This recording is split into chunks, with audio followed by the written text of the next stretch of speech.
Então, boa tarde, pessoal. Mais uma vez, sejam bem-vindos e bem-vindas a esse nosso encontro. É o segundo encontro, do estudo desse texto, Introdução ao Narcisismo, né? Lembrando que o quê? A gravação já foi disponibilizada no nosso grupo de WhatsApp e também foi enviada para vocês por e-mail. Caso vocês não tenham recebido, quem não entrou no grupo, né, pode nos buscar pelos telefones do Semblante, que nós enviamos o link para o grupo, tá? Do grupo. Porque como é um grupo de estudos, um curso, nós estamos deixando fechado para quem está participando, né? Depois de alguns meses a gente deixa aberto ao público geral, mas nesse momento, para vocês que fizeram inscrição, que estão participando, é quem está tendo acesso primeiro. Fernando, Ô, você levantou a Michele, eu, mão? eu mandei um e-mail, boa tarde. Boa tarde. Eu mandei um e-mail para a coordenação porque eu não dei o cadastro e eu não recebi resposta. Eu não consigo acessar a plataforma ainda. Ah, perfeito. Fernando, o seu cadastro está feito. Paola, peço para você. Faz essa anotação, por favor, do Fernando e me passa. Eu posso me esquecer aqui ao longo da aula e mais tarde já entramos em contato contigo, tá? Mas foi feito o cadastro e enviado. Pode ter sido algum erro nosso do e-mail mesmo, mas seu e-mail foi recebido. Eu lembro disso e refizemos senha e tudo, tá bem, Fernando? Então, colegas, mais uma vez, boa tarde. Sejam bem-vindos e bem-vindas a esse nosso percurso de introdução ao narcisismo. No nosso primeiro encontro, falamos sobre a importância desse texto do Freud, né? Caminhamos sobre o conceito de narcisismo, a importância desse conceito não só para aquele momento da teoria psicanalítica, mas também para o desenvolvimento de toda a teoria psicanalítica. Porque esse conceito e esses estudos acerca do narcisismo, e como nós vamos ver no encontro de hoje, das escolhas objetais, né, as escolhas de amor, as escolhas objetais dos indivíduos, vai assentar, vai ajudar a assentar o que vai ser desenvolvido posteriormente como a teoria das relações objetais, né? Então, é um texto muito rico, muito potente e que vai abrir portas para pensar nas escolhas objetais, teoria das relações objetais, a pulsão de morte, que vai ser o nosso próximo texto, né? Além do princípio do prazer, em novembro. Então, primeiro narcisismo, o segundo texto que nós vamos estudar vai ser além do princípio de prazer, para nós entendermos melhor quais são as contribuições que o Freud veio construindo para a gente pensar a pulsão de vida e a pulsão de morte. E finalizamos no nosso último encontro, né, pensando sobre esse eu que não existe desde o começo do indivíduo, mas ele é desenvolvido a partir de uma existência biológica e psíquica, e uma existência, não é, que passa pelo eu e a relação com o objeto, né? Pessoal, vamos lá. Narcisismo primário. Todos vocês devem já ter ouvido falar sobre dois tipos de narcisismos freudianos: o narcisismo primário e o narcisismo secundário, né? São dois momentos no desenvolvimento. E vamos pensar que esses dois momentos de desenvolvimento, eles não ficam lá no nosso passado, na nossa infância, não. Esses dois momentos, eles são constitutivos do nosso eu e eles continuam presentes nas nossas relações ao longo da vida. Que relações é essa, Michele, que você está falando? Você está falando de uma questão objetal? Sim, mas o nosso investimento libidinal. Então, os nossos investimentos libidinais, né, atuais, vamos pensar, todos aqui são adultos biologicamente, né? Nossas relações, nossos investimentos libidinais, eles vão passar pelo quê? Por esses momentos iniciais de investimento. O narcisismo primário e o narcisismo secundário. Ou seja, um investimento do eu com a libido, o autoerotismo, que diz respeito ao quê? Às primeiras satisfações autoeróticas do sujeito. O Freud vai nos trazer que as nossas primeiras satisfações autoeróticas, e aí a gente pode pensar justamente na satisfação oral, fazer algum recorte, a satisfação oral, da libido oral, né? As nossas primeiras satisfações, elas foram experimentadas em conexão com as funções vitais de autoconservação. A exemplo de quê? Da nutrição. Então, no nosso primeiro desenvolvimento, vamos dizer, no momento inicial do nosso desenvolvimento, não existia uma independência do que o Freud chamava de instintos. O instinto sexual, ele não se separava desse instinto do eu, vamos pensar de autoconservação. É por isso que o quê? Que nessa vida inicial, nesse narcisismo primário, os instintos sexuais, eles vão se apoiar, e essa função de apoio é importante, que nós vamos entender mais à frente também, olha, apoiar. Os instintos sexuais se apoiam de início na satisfação dos instintos do eu, que são os de autoconservação. Mais tarde é que os instintos de autoconservação referentes ao eu, eles se diferenciam, se tornam independentes dos instintos sexuais e vice-versa. A sexualidade, os instintos sexuais, ela vai se diferenciando e se tornando independente. Por exemplo, vamos pensar na sexualidade adulta, a sexualidade genital adulta, não é? Ela se apoia em algum instinto, alguma função vital de autoconservação?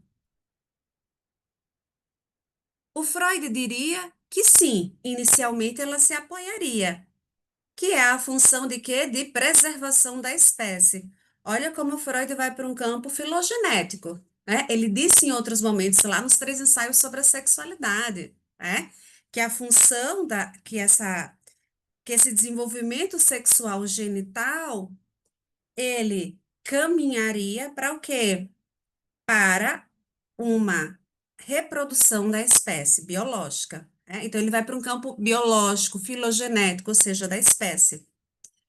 Entretanto, pessoal, na nossa vida adulta, vamos pensar adultos que têm uma sexualidade voltada, cuja libido sexual está no campo genital, voltada para uma satisfação genital, o ser humano o adulto, o sujeito adulto, né, não costuma sentir desejo sexual, tendo como meta uma procriação. Não. Ele se torna o quê? Independente, o desejo sexual, ele se torna independente de uma função entendida pela espécie como vital, que é a procriação. Então, pessoal, quando Freud diz que as primeiras satisfações autoeróticas, elas são experimentadas em conexão com as funções vitais de autoconservação, e os instintos sexuais se apoiam nessas funções vitais de autoconservação, né? Isso é no início de uma vida, de um desenvolvimento psicossexual. Ao passo que o quê? Que mais tarde, ou seja, ao largo desse desenvolvimento, os instintos sexuais, eles vão se tornando independentes de quê? Das funções vitais de autoconservação. Então, esse primeiro momento em que sexualidade, vamos pensar, instintos sexuais, libido sexual se apoia no instinto de autoconservação, nós temos aí o narcisismo primário. Logo que os investimentos da libido são voltadas para o próprio eu e não para um objeto externo. A exemplo do que? Quando nós vamos observar o narcisismo secundário. Colegas, é, vamos pensar na função de nutrir. A nutrição é uma função vital, sim ou não? Precisamos comer, nascemos e precisamos comer. Vamos pensar, mamar. Vou usar aqui o termo genérico mamar, mas se alimentar, né? Colegas, se a alimentação ou a nutrição dizia respeito a uma função vital, uma necessidade da espécie para sobreviver, né? Quem forneceu essa alimentação, vamos pensar na mãe nutriz, ela vai ser um dos primeiros objetos sexuais, ou seja, de apoio. Veja, a sexualidade aqui, quando Freud está nos trazendo que nesse narcisismo primário, a libido sexual ou os instintos sexuais, eles se apoiam nos instintos de autoconservação. É por isso que o quê? Que para o Freud, o ser humano tem originalmente dois objetos sexuais. Ele mesmo, o campo, vamos ver, narcísico, e a mulher que o cria. E depois vamos ver a figura também cuidadora do pai. É por isso que o quê? Que os primeiros objetos sexuais da criança são essas figuras de apoio, que vão ser as pessoas encarregadas da nutrição, cuidado e proteção da criança. E sim, pessoal, eles vão fazer parte de um rol aí das escolhas objetais. Quem nunca ouviu falar alguma coisa assim, nossa, fulano casou com a pessoa que era a cara da mãe ou a cara do pai. Isso diz respeito ao quê? A algo que o Freud já está constatando ali das escolhas objetais. Com base o quê? Nos objetos sexuais primários. Os objetos que ele vai chamar de apoio, que são esses sujeitos exteriores, ou as escolhas que são narcísicas no próprio eu, voltadas para o próprio eu. Então, nesse texto, veja que ele já vai adentrando, e por último, na próxima aula, a gente vai falar sobre o amor próprio, e é um dos temas da psicanálise freudiana, no campo do narcisismo. Ele adentra e delineia os dois tipos de escolhas objetais que os sujeitos vão fazer na vida adulta, que não é mais na vida infantil. E o que que ele está trazendo com isso? Quando a gente pensa na vida adulta, o Freud está trazendo justamente que nós escolhemos os nossos objetos de amor com base nas nossas vivências infantis. Logo, vamos pensar, aqui como psicanalistas, existe uma repetição. É como se a gente não escolhesse algo novo. A gente escolhe algo que está dentro do nosso escopo.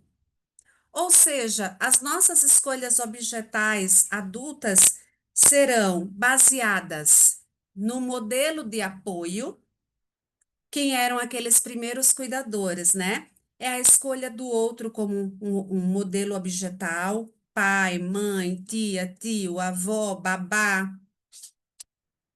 Sim, eu já atendi casos, né, em que quando os sujeitos vieram trazendo a memória, né, e tentando relacionar as características do objeto de amor com a escolha atual, com algo, uma memória infantil, chegou ao que? A babá. Era minha babá, Michele, olha só. Tem as características de fulana que eu sinto tanta saudade, que eu amo tanto. Eu nunca esqueci, claro que não esqueceu, né? Esses traços ficaram, os traços. E aqui a gente está falando de traços, lembrem que a psicanálise fala de traços mnemônicos, de memória. Então, nossas escolhas objetais vão se basear na vida adulta nesses modelos, né, dos nossos cuidadores, tendo o outro como modelo, ou na escolha de si como objeto. Então, as duas formas de escolhas objetais é apoio ou narcísica. Eu ou outro. E aquele outro, vamos lá para os cuidadores, as figuras encarregadas de cuidado, segurança, proteção, nutrição e coisas afins. Tá fazendo sentido, pessoal? Então, ele vai trazer para nós dois tipos de amor. Aí sim a gente entra na clínica do amor. Para o Freud, uma pessoa, e ele vai trazer isso de forma generalista, Liz, a gente não vai definir aqui que, por exemplo, fulano só faz escolha do tipo narcísico e o outro só faz escolha do tipo de apoio. Não, a pessoa não fica fechada em um tipo ou outro, tá? Não é sobre isso. Mas, diante das escolhas, nós vamos conseguindo identificar se aquela escolha ela foi baseada no modelo tipo de apoio ou no modelo tipo, tipo narcísico. Bem interessante, né? Então, eles não, aqui eu não tenho pretensão, ele deixa isso muito claro, de enquadrar que existe só um tipo de escolha para um sujeito, mas que nós podemos o quê? Transitar, né? Ele não fecha isso, ele deixa em aberto. Mas o primeiro tipo, né, de escolha objetal é quando eu escolho um objeto e eu amo um objeto que sou eu mesmo. A escolha do tipo narcísico é eu amo o que eu sou, o que ela mesma é. É isso que eu busco em um outro, o que eu sou. Eu não encontro ninguém como eu. Quem nunca ouviu isso também? Quem eu não encontro alguém como eu? O que ela mesma foi, ou seja, traços mnemônicos infantis, adolescentes, algo dela, de um passado dela, que ela busca em alguém. O que ela mesma gostaria de ser, aí a gente vai chegar daqui a pouquinho no ideal do eu, e a pessoa que foi parte dela mesma. Então, as escolhas objetais de tipo narcísico, vocês viram, são centradas no eu. Eu busco em alguém o que eu sou, quando minha escolha é tipo narcísico, o que eu fui, o que eu gostaria de ser, ou uma parte de mim. Eu. Então, no tipo narcísico, o eu prepondera na escolha objetal. Por quê, colegas? Né? O Freud partia do pressuposto de que quando nós éramos a majestade e o bebê, ele parte do pressuposto que nós fomos a majestade e o bebê, e que essa majestade e o bebê se amou. Teve uma libido investida em si. Se amou, é nessa libido investida no próprio eu. Né? Uma libido que tinha como apoio os instintos vitais de autoconservação. mas tinha uma satisfação, uma grande satisfação sexual nesses instintos. Pessoal, mas para Freud, nós também podemos amar ou fazer um tipo de escolha de apoio. Ou seja, buscando em alguém traços mnemônicos da mulher nutriz, e veja como ele diferencia bem, né? A mulher ou a mãe no campo da nutrição, mas lembrando que isso é um texto, gente, de 1914, né? E o homem ou pai protetor. Então, esses seriam os dois tipos de amor, ou de escolhas objetais. Amor pensando em escolha objetal. E o que o Freud está falando de escolha objetal é de destino da libido, na escolha de um parceiro, de uma parceira. Ponto. Sabe o que é interessante também nessa teoria, Freud? É que ele vai trazer uma espécie de análise. É uma espécie porque ele não vai delimitar enquanto uma regra. Lembram que o Freud ele se dedicou inicialmente à clínica das neuroses, diferenciando histeria e obsessão.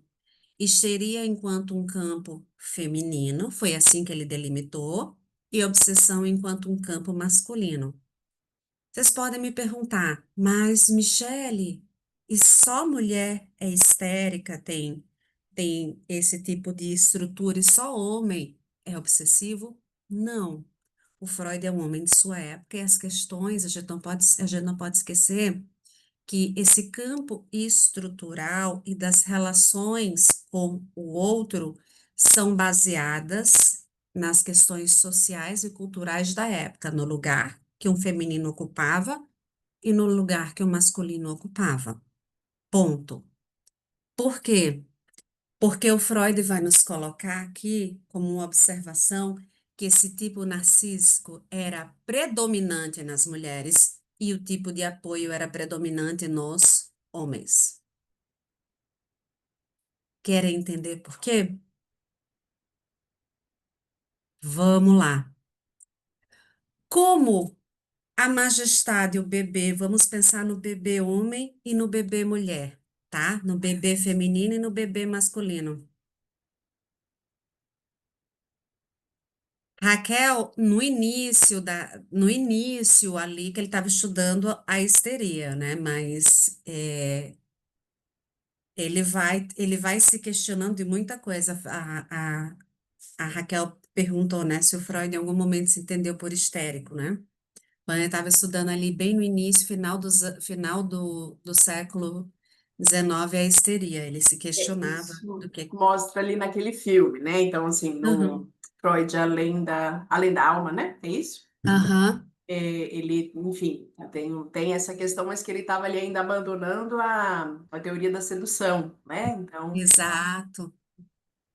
Para justamente entender o quê? Que ele também passou por um campo afetivo com a própria mãe, não é? Ah, o Édipo. Muito bem. Então, vamos pensar. O Freud começa a trazer que todos nós temos dois objetos de amor. Eu mesmo e aquele sujeito, né?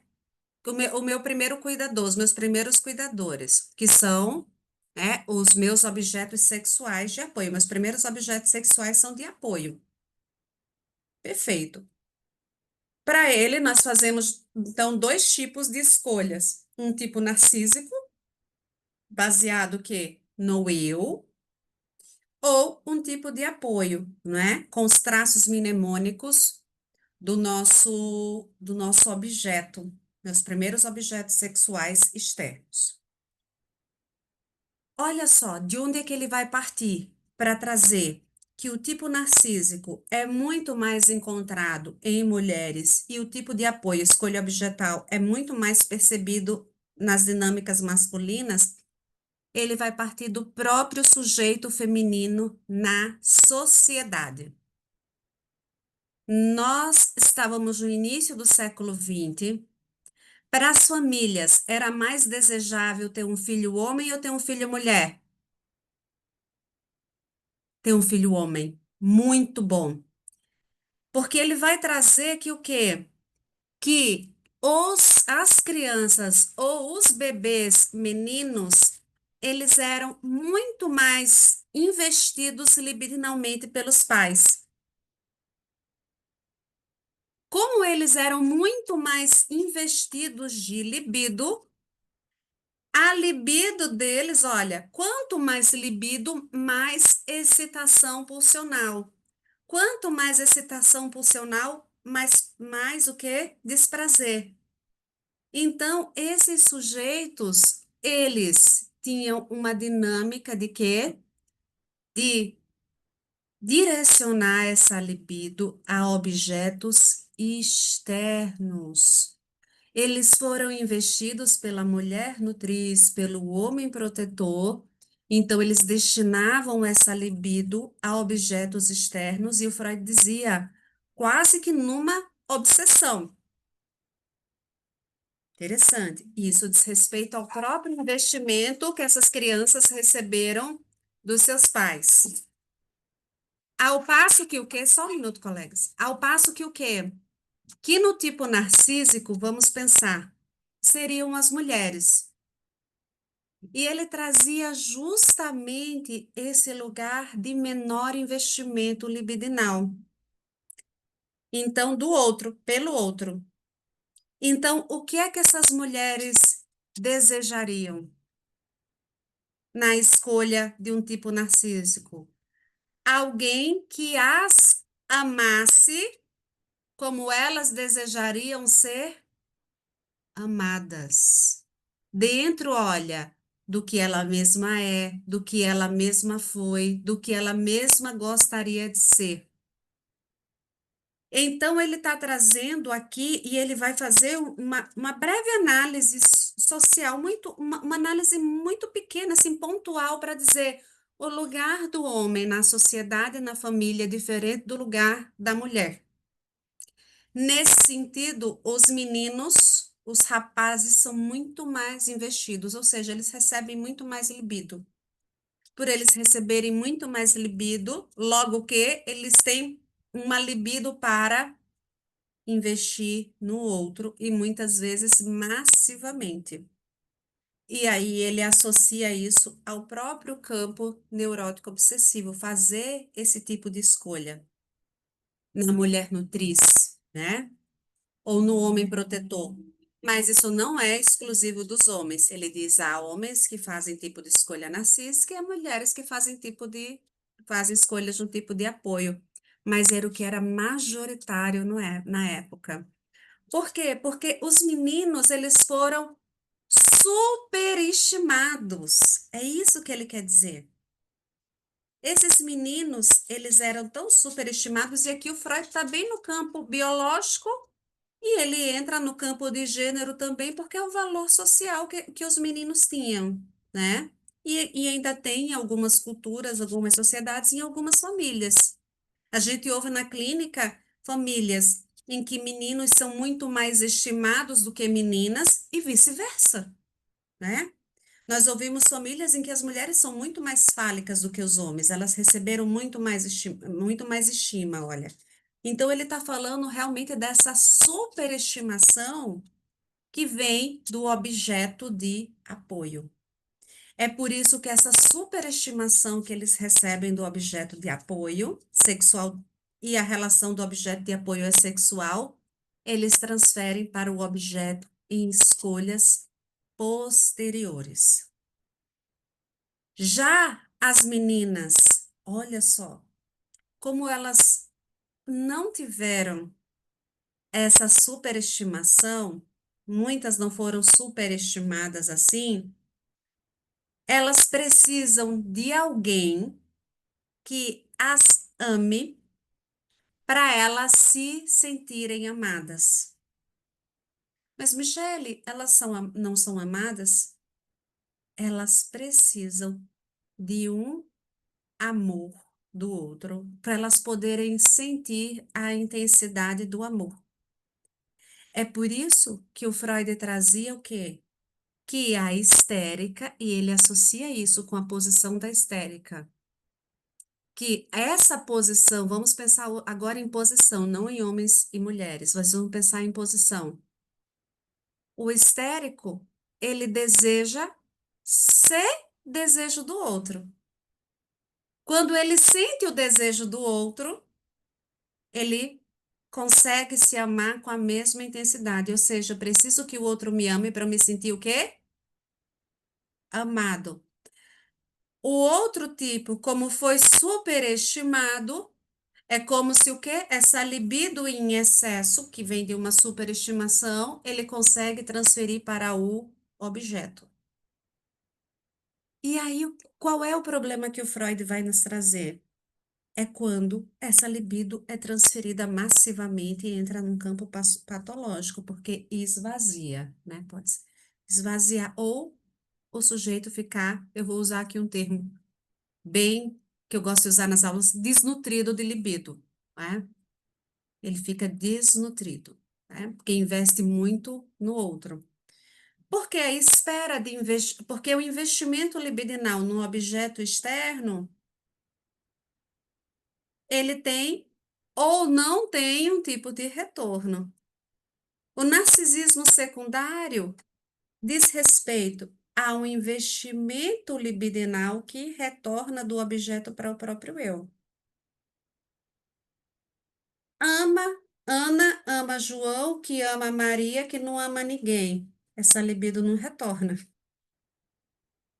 Cada um, olha, está investindo no objeto e a libido não retorna para o próprio eu. Ou seja, é uma cota que se doa do narcisismo para o outro. Já estou adiantando um tópico do nosso próximo encontro, mas amar é doar uma cota de narcisismo, é uma cota da nossa libido narcísica. Então, se Ana ama Maria, que ama João, que não ama ninguém, bem a lá Chico Buarque, né? Quem é que ficou com a cota de libido? Ana ama Maria, que ama João, que não ama ninguém. João é que ficou investido narcisicamente. Agora, se Ana ama João e João ama Ana, a sonoridade não ficou boa, mas Maria ama João. Ok, ela investiu uma libido narcísica dela. E João ama Maria, tem um retorno desse investimento narcísico de Maria no João. O João retorna para ela. Então, essa é uma dinâmica libidinal que o Freud traz, que é concernente ao que é o próprio amor.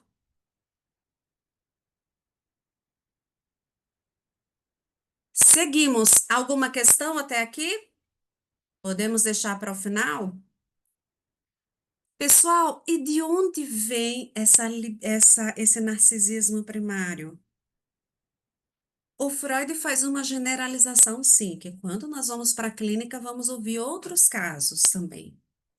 Mas ele vai trazer a infância, justamente na majestade, o bebê. O que que ele traz? Olha só. O bebê, ele nasce no seio de uma família, e aqui ele está trazendo um caso modelo ideal. Nossa clínica é diferente, tá? A gente vai ouvir crianças que são desejadas, crianças que não foram desejadas, crianças que foram investidas em libido e não foram, tá? Mas ele cria aqui esse cenário. A criança nasce naquela família, né? E de repente, aquele bebê, ele não tem defeito nenhum para os pais. O bebê é lindo, o bebê, ele é sorridente, o bebê é inteligente. Olha só, o que que o Freud está dizendo? Os pais pegam a sua própria cota de narcisismo e doam, investem nesse bebê. Ele diz, um sujeito, um observador de fora vai olhar e vai dizer, não, não é bem assim. Então, essa criança, ela vai crescendo e se desenvolvendo, né? Dentro desse campo, colegas, de um ideal desses pais, o ideal narcísico. E para essa criança vai ser transferido tudo o quê? Todo o ideal narcísico daqueles pais, da infância deles. É por isso que o quê? Que nós ouvimos por aí os discursos do eu vou fazer para o meu filho tudo o que eu não tive. Olha o ideal narcísico. Esse filho vem como ideal. Perfeito. É aí que vocês ouvem lá no livro, e essa expressão, a majestade, o bebê, vem dessa obra do Freud, de Introdução ao Narcisismo. Tá? Então, esse bebê é o verdadeiro rei da casa. Muito bom. Ou seja, ele é superestimado, ele é superinvestido. Então, o Freud vai associar o período da infância ao período da perfeição narcísica. Esse bebê não tem, colegas, aqui defeitos. E esse bebê não se vê com defeitos. A gente poderia aqui, já trazendo uma fala a lá Lacan, que eu sei que tem alunos aqui da nossa formação lacaniana, esse bebê não tem furos. Ele é perfeito, ele é total. O bebê é o próprio ideal. Esse bebê é o eu ideal. Então, colegas, o nosso narcisismo primário consistiria em quê? Nesse eu ideal, bebê. Por isso que a escolha do tipo narcísico é sempre dentro de um eu ideal. Desse eu enquanto ideal. Eu busco o que eu sou, eu busco o que eu fui, mas o que eu fui não é algo ruim, é algo que está lá atrás bom. O que eu desejaria ser ou uma parte de mim. Veja, é sempre desse campo de um ideal, tá? Ao passo que o quê? Que no campo de um desenvolvimento psicossexual, o bebê cresce. E o bebê vai precisar sair de uma perfeição narcísica. Michele, ele precisa sair, é bom que ele saia. Porque não existe trono pior daquele que a gente não pode descer. O pior trono é aquele que nos coloca e a gente não pode descer dele, né? Então, essa perfeição narcísica no desenvolvimento psicossexual, ela vai ser perdida. Com o que, colegas? Com a instituição da consciência moral. Tem um momento que o bebê não pode mais fazer o cocôzinho e brincar, deixa de ser engraçado. Tem um momento que o bebê não pode mais lá quebrar o brinquedo do irmão, já deixa de ser engraçado. No início, olha, ele pegou, ele brincou, ele chorou. Então, o Freud vai nos trazer aqui, né, a instituição da consciência moral. Lembram do superego? E ele diz, primeiro, a instituição da consciência moral vem com os discursos da família, dos pais. Depois vem os discursos sociais, igreja, escola, mundo externo. Então, esse mundo externo, essas diversas vozes é que vão constituindo a consciência moral. Essa consciência moral, ela destrona a majestade e o bebê. Por que ela destrona? Porque agora eu não posso tudo. Se eu não posso tudo, eu quero restaurar aquela condição. Eu vou querer restaurar aquela condição. E como é que eu vou fazer? Buscando modelos ideais. E aí vai entrar o ideal do eu. Pessoal, nesse texto do Freud, lembram que no encontro passado foi mencionado, eu mencionei que esse texto ele surge a partir de estudos que o Freud está fazendo sobre a psicose?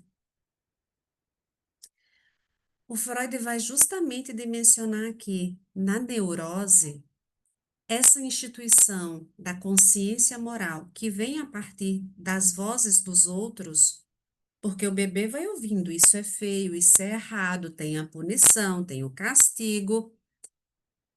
O neurótico, ele introjeta essa consciência moral como sendo sua.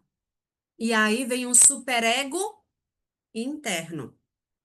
Ao passo que na psicose, vamos ter o exemplo da paranoia, essas vozes, elas vêm de fora e é uma multidão que povoa esse sujeito. Elas não são ouvidas como a consciência moral própria. Então veja o que ele já está percebendo aí e, na verdade, estudando e traçando para nós, né? Ele já tinha publicado em 1909 o caso Schreber e ele está estudando, olha, as psicoses, a paranoia, a esquizofrenia, as parafrenias. Então ele tá nessa área de pesquisa e estudo e foi incontornável o tema do narcisismo e como ele se diferencia, né, de como ele se manifesta de forma diferente ou se constitui, na verdade, se manifesta, não se constitui de forma diferente nessas estruturas, neurose e psicose. Pessoal, então a gente perde a nossa coroa quando a gente tem a instauração ou a instituição da consciência moral, de que nós vamos deixando de ser a majestade e o bebê, né? Ai, o bebê é lindo, o bebê é maravilhoso, aí de repente, né?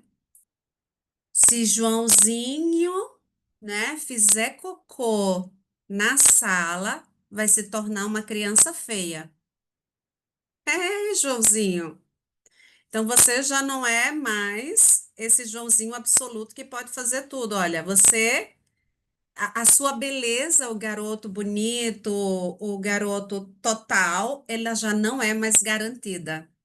Então, como é que eu vou restituir, né? Isso. É por isso que ele vai nos trazer que a instituição da consciência moral foi, no fundo, olha só, uma corporificação, inicialmente crítica dos pais, depois da crítica da sociedade. E é um processo que é repetido quando nasce uma tendência à repressão a partir de uma proibição ou de um obstáculo primeiramente externos. Então, e essa tendência à repressão é uma tendência à repressão do quê? Do que ele chamava dos instintos. E quais eram esses instintos, colegas? Os instintos sexuais. Que instintos sexuais são esses? É a libido autoerótica, oral, anal, fálica. Então, a instituição da consciência moral vem dessa corporificação, e olha que ele traz o corpo. Porque se torna um corpo do discurso e um discurso que se torna nosso corpo. Olha o que é o corpo nosso. A gente pode isso, pode aquilo, a gente sente satisfação sexual de uma maneira e não de outra, e temos as nossas subjetividades e individualidades. Primeiro começa com o quê? Com uma crítica externa, olha, vem de uma proibição ou um obstáculo externo ao nosso desejo sexual, a nossa libido sexual. E esse obstáculo, com ele nasce uma tendência a reprimir. Aí é o campo neurótico, uma tendência a reprimir. E reprimindo aquele instinto que ele chama de instinto sexual, oral, anal, fálico, ou seja, do perverso polimorfo freudiano, né? Esse sujeito vai buscando outras vias de satisfação, que são que ele vai trazer a sublimação e vai trazer o quê? As escolhas de objeto.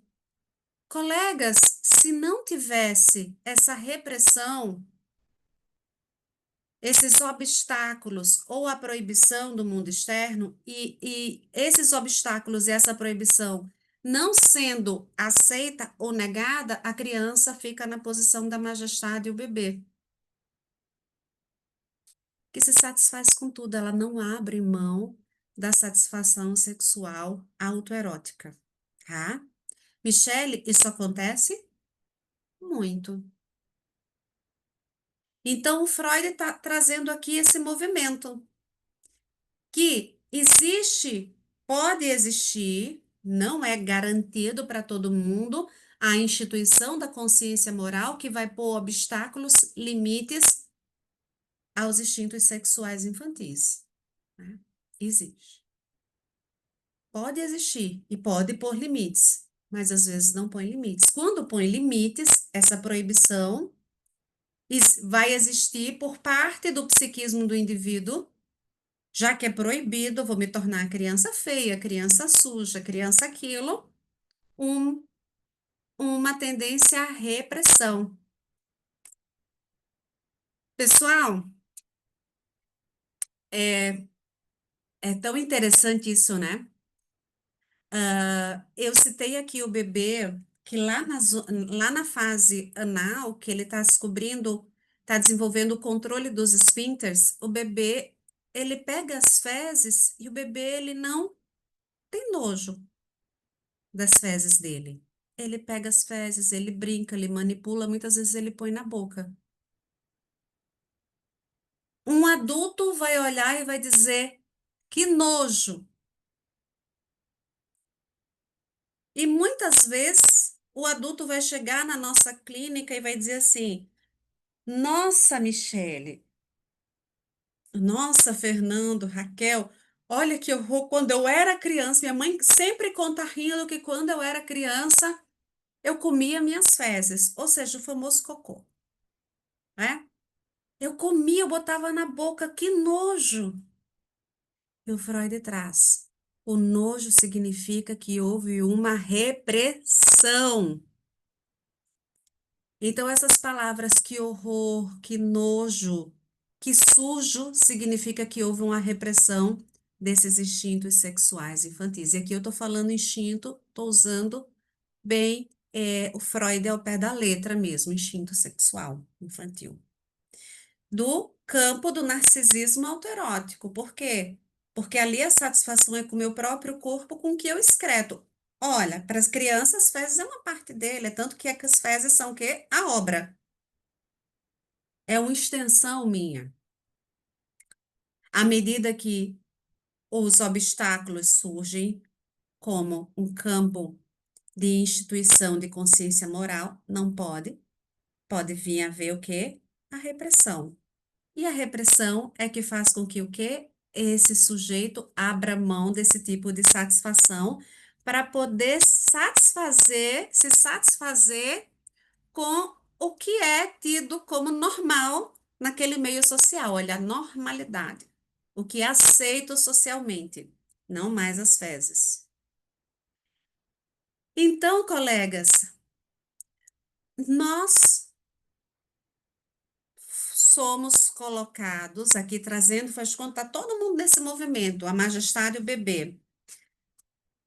Nossa satisfação autoerótica está sendo reprimida, a gente já não pode se satisfazer com tudo. Mas aí a gente não quer abrir mão da perfeição narcísica da infância, porque a gente era a Majestade e o bebê.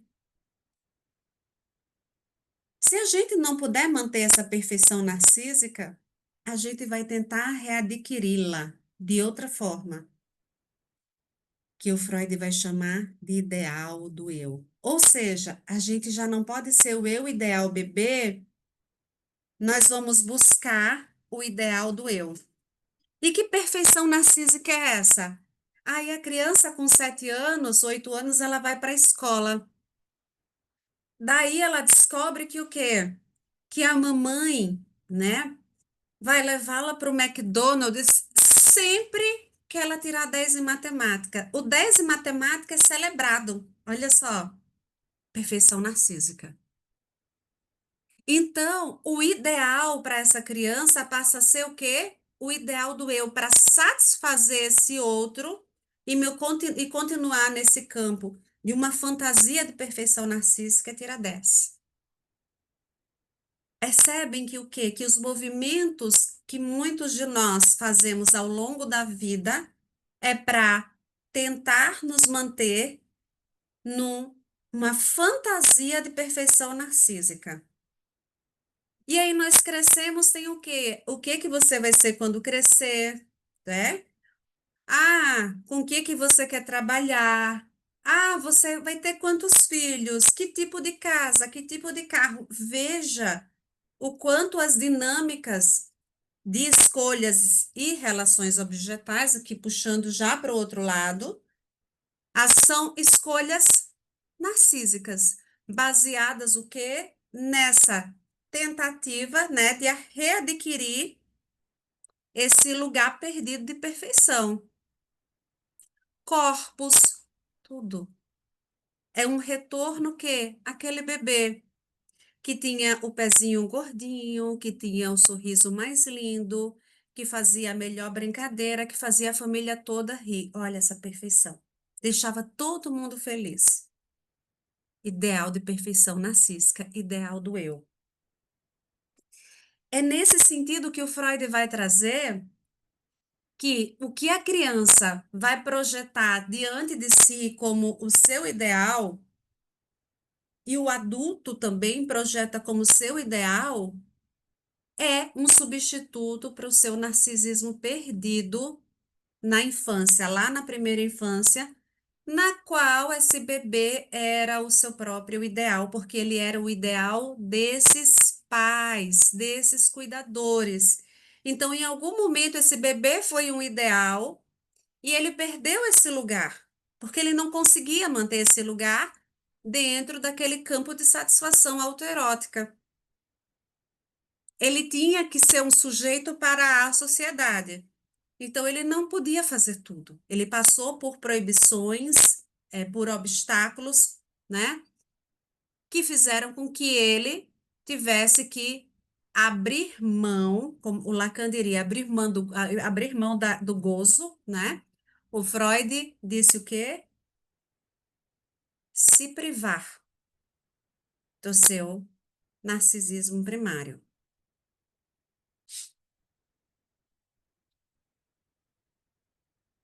Mas e quando a libido aqui é incapaz de renunciar à satisfação infantil? Sim, colegas, muitas vezes existe uma incapacidade de renunciar àquela satisfação. É por isso que o quê?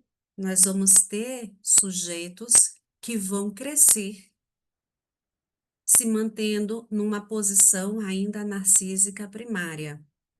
Eu sou ideal. Ou seja, eu amo a mim mesmo. É nesse sentido que o quê? Que esses sujeitos adultos, eles se mantêm no lugar de majestade e o bebê para sempre. Aqui já trazendo o quê? Uma contribuição do Freud para entender o narcisismo, ou as personalidades com fortes traços narcisistas. São sujeitos que se mantêm, eles querem se manter no campo do eu ideal. Vocês já devem ter conhecido os sujeitos assim, que eu sou isso, eu sou aquilo, e eles estão sempre o quê? Apontando para o outro e o outro não é ideal. Então, para ele se manter no campo do eu ideal bebê, o outro não pode ser algo bom, algo importante. Percebe? Ele tem que se manter no trono do bebê. Ele não abre mão de uma satisfação infantil autoerótica, que é da sua superestimação. Faz sentido aqui para vocês? Tem sujeito que está o tempo todo no campo de uma superestimação. Eu sou isso, eu sou aquilo, e está se construindo aí para o outro, né? Porque não consegue abrir mão desse lugar. É a queda do trono que eu falei. O pior trono é aquele do qual a gente não pode descer. Só que, nesse sentido, não é o bebê que cresce para poder descer do trono. É o trono que vai ficando tão grande e aquele bebê pequeno, lá em cima. Se ele pular, ele se quebra. E aí ele tem que seguir se autoestimando, né? Então fica a majestade e o bebê para sempre, vivendo no adulto. Mas voltando ainda para a infância, fizemos esse parêntese para entender que o Freud está trazendo um desenvolvimento narcísico. Mas Michele, colega, você pode perguntar, Michele, mas todo mundo vai abrir mão desse lugar de satisfação infantil, dessa superestimação? Não, né? Em alguns casos, a consciência moral não se institui no sujeito. E aí, ele não vai, ele não vai ter o mecanismo de repressão dessas pulsões, ou, desculpe, dos instintos sexuais, que estão no campo da pulsão sexual, né? Pessoal, mas vamos lá para o bebê que renuncia. O bebê renuncia ao seu narcisismo primário, ao lugar de superestimação que ele tem. Ele foi superestimado. Então, o seu ego, ele tem o quê? Uma libido, tem um excesso de libido. É nesse sentido que o quê? Que saindo desse campo de superestimação, ele passa o quê? A investir a libido retirada do ego nos objetos de amor. Ele agora perde esse lugar da majestade, o bebê. Então, ele vai ter que conquistar objetos. O lugar dele estava garantido. Quando ele perde o lugar da majestade, o bebê, agora ele vai ter que conquistar objetos de amor. E as escolhas objetais que ele vai fazer ou são escolhas do tipo narcísico, ou são escolhas do tipo de apoio, né? E aqui, trazendo para fechar o nosso encontro de hoje, né? O Freud traz um poema de Heine.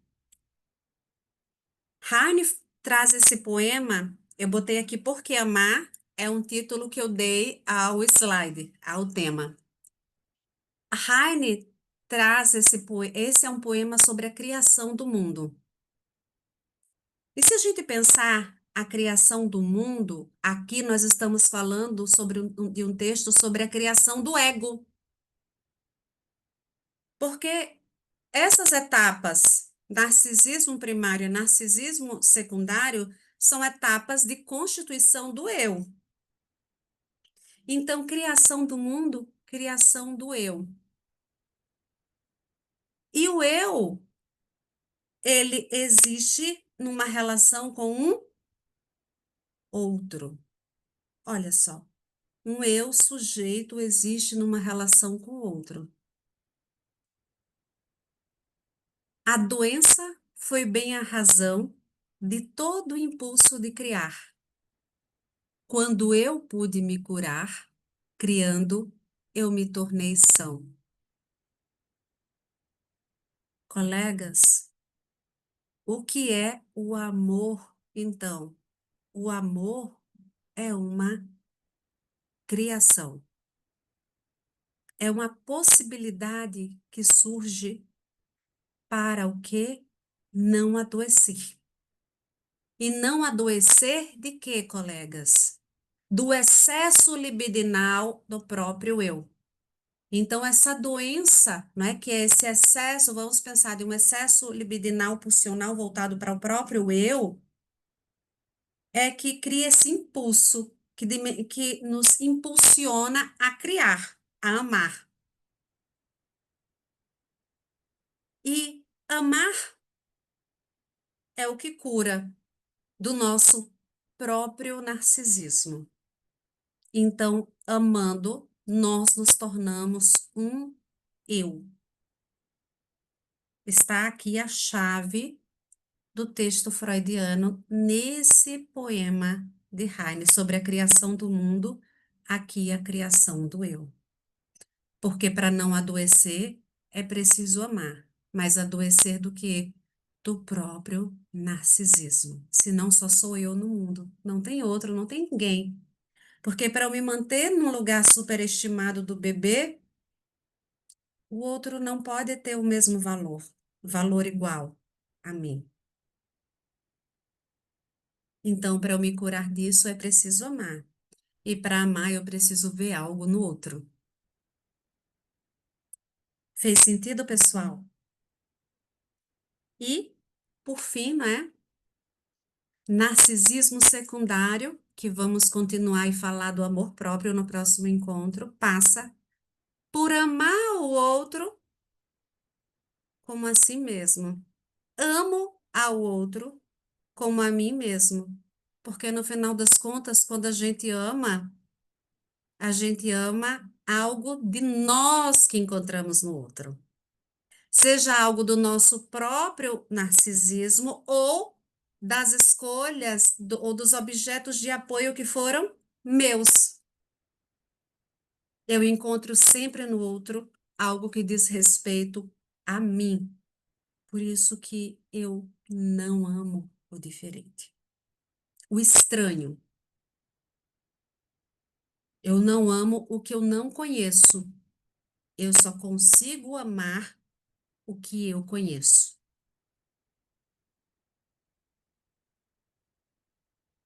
Como estamos por hoje?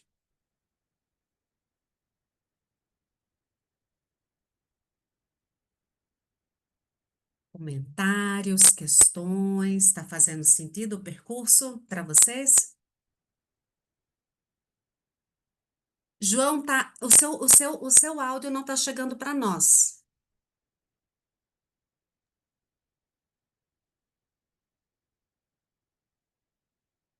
Eu acho que está Oi, oi, desconectado. oi, oi, oi, Agora oi. sim, chegou. É uma delícia ver você falar, professora. A gente retoma assim as bases de todas as leituras que a gente tem, mas é uma coisa nova, assim. Faz a gente ficar de boca aberta. É, é legal. Muito obrigada, João. Fico feliz. É o que eu trouxe no início, né? Que no primeiro dia, que eu não ia fazer uma leitura. Porque ler o texto a gente podia ler juntos, mas era uma transmissão né, com a minha leitura do texto. Claro que cada transmissor faz uma leitura, mas dialogando, né, com as nossas experiências. Cada um de nós tem. Eu digo que a gente traz, cada um traz uma mala, né, que é a nossa bagagem. E é isso que eu estava, né, quando eu fiz essa proposta dos dois grupos, esse de além do princípio do prazer era a gente poder dialogar, né, tomando como base essa bagagem. Então, muito obrigada, João. Obrigada por todos e todas que estão aqui presentes. Alguém mais quer colocar questões? No nosso próximo encontro, vamos falar sobre um tema muito espinhoso, que é o amor próprio. É um tema muito bonito, mas muito espinhoso, né? Que a gente ouve falar por aí, né? Podcasts isso sobre amor próprio, mas afinal, o que é o amor próprio? Né? Do que isso se trata na letra freudiana? Então, vamos caminhar por ele. Fernando? Michele, você falou. Você tá me escutando? Tá. Sim. Você falou da histérica, né, com essa relação do desejo, e aí pensando na Uhum. estrutura do desejo, né, do conceito do desejo, o desejo ele tem essas três fases, né? E tem a segunda fase que é você desejar ser o desejo do outro, do grande Uhum. outro, no caso. Então a histérica ela vê essa relação com o outro como sempre, como se esse outro fosse esse grande outro, como se essa dependência tivesse essa relação de dependência. Vamos pensar aqui. Eu não vou usar a palavra dependência, tá, Fernando? Mas o desejo da histérica é ser o desejo do outro. Muito bom. Isso é uma posição que ela adota em relação a esse outro, que é um grande outro, né?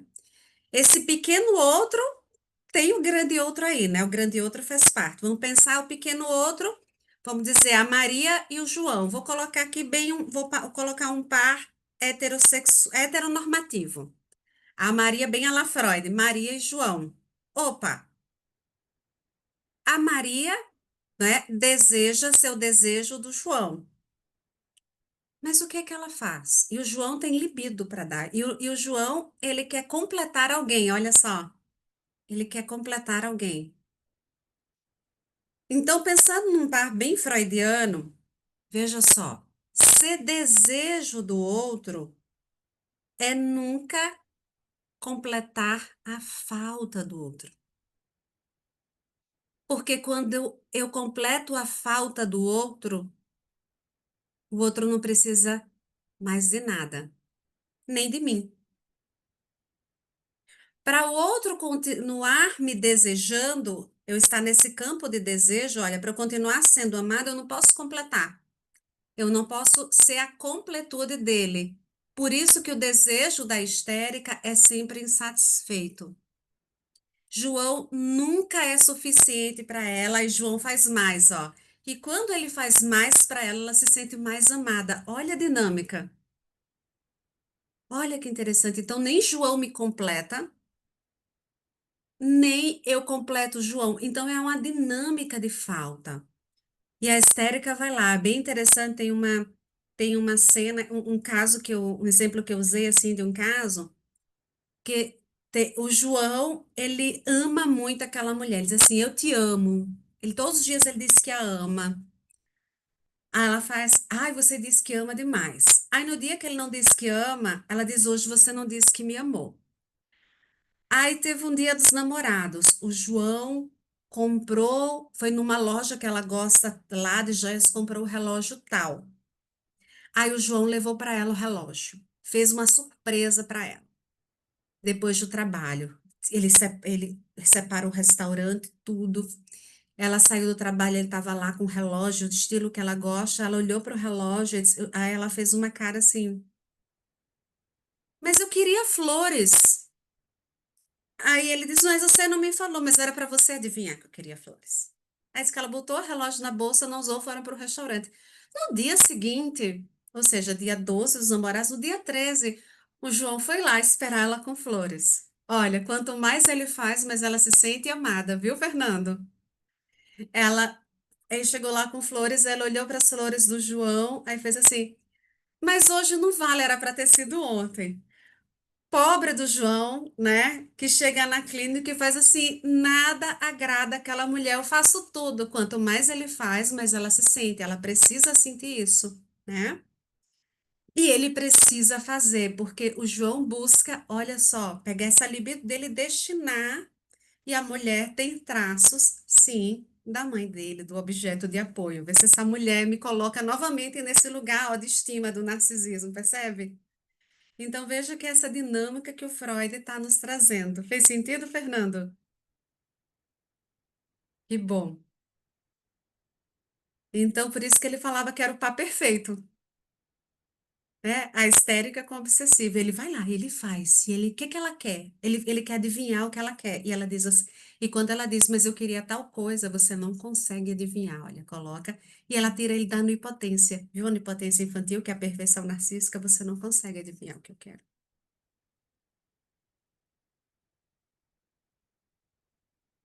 Já viram pares assim, né?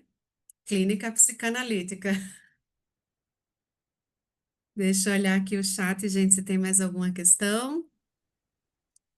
Eu que agradeço, Simone, agradeço, pessoal. Tem a lista aqui de presença que a Paola passou. Cliquem aqui no chat, que é a lista de presença, né? Michele, Oi, só uma Cleison. palavrinha, Michele. Nas questões da escolha do objeto, né? Principalmente nas questões da histeria, é importante dizer também que isso não se dá apenas nas relações entre casais, Uhum. nas relações de amizade, nas relações em grupo, isso Todos, também acontece. com E muito, certeza, as nossas escolhas tá? objetais acontecem e os mesmos traços são para todos. Isso, Muito exatamente. bom, Os traços são para todos, em todas as suas muito, relações, não só todas entre as casais, relações. né? A gente A só gente se vê muito isso relaciona em com... grupo, É, né? muito bom. A gente só se relaciona com o familiar, pessoal. Excelente, Cleison. Muito bom. Muito boa contribuição, bem lembrado. Então, colegas, continuamos na próxima sexta-feira. E se não se inscreveram, se inscrevam lá para Além do Princípio do Prazer, que vai ser em novembro. Também teremos 3 encontros. E vou adorar vê-los por lá. Desejo uma excelente sexta-feira, de muita prática narcísica primária e secundária por aí, tá bem? Beijo grande para Bom, vocês. Michele, Bom tchau, pessoal. descanso. Tchau, tchau.